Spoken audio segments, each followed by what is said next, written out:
In a previous video, we talked about the history of Mardi Gras, and last week we talked about Mardi Gras king cake. So it's only fitting that this week we talk about one of the most sought after things of Mardi Gras, and that's the Mardi Gras beads. So let's get right into this.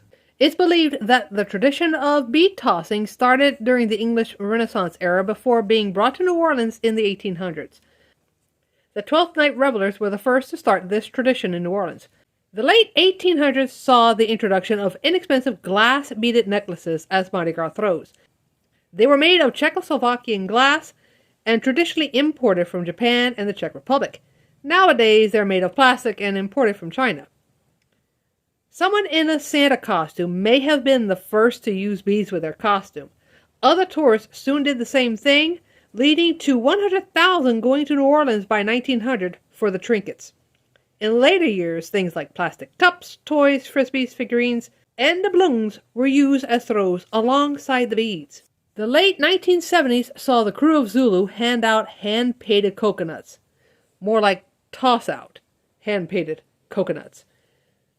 This was soon stopped because of crowd safety issues. Zulu fought back to use the coconuts again, and by 1988, then-Governor Edwin Edwards signed the Coconut Bill. Zulu was soon handing out the hand-painted coconuts once again to Mardi Gras parade goers.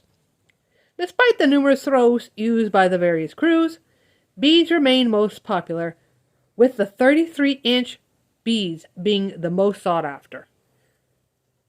Those are extremely long beads. Around 25 million pounds of beads are tossed to the crowds during Mardi Gras each year, so much so that a majority of them are actually left on the streets and never picked up. Because of this, efforts were put into place to try and recycle the tons of beads handed out every Mardi Gras. Most notably is what goes on with LARC, the Louisiana chapter of ARC, a non-profit who works with mentally and intellectually disabled people. They use the discarded beads for its members to sort, repackage, and sell back to the parade crews for the next Mardi Gras. This not only helps LARC to generate more money to be able to help more individuals throughout the year, but it also reduces the amount of beads that are imported from other places and put back into the Mardi Gras system, if that makes any sense. That was a brief history of the Mardi Gras beads here in Louisiana. We hope you enjoyed this week's video, and make sure you join us next week where we'll be talking about the numerous costumes and the history of costumes during the Mardi Gras Parade. You're not going to want to miss that video either.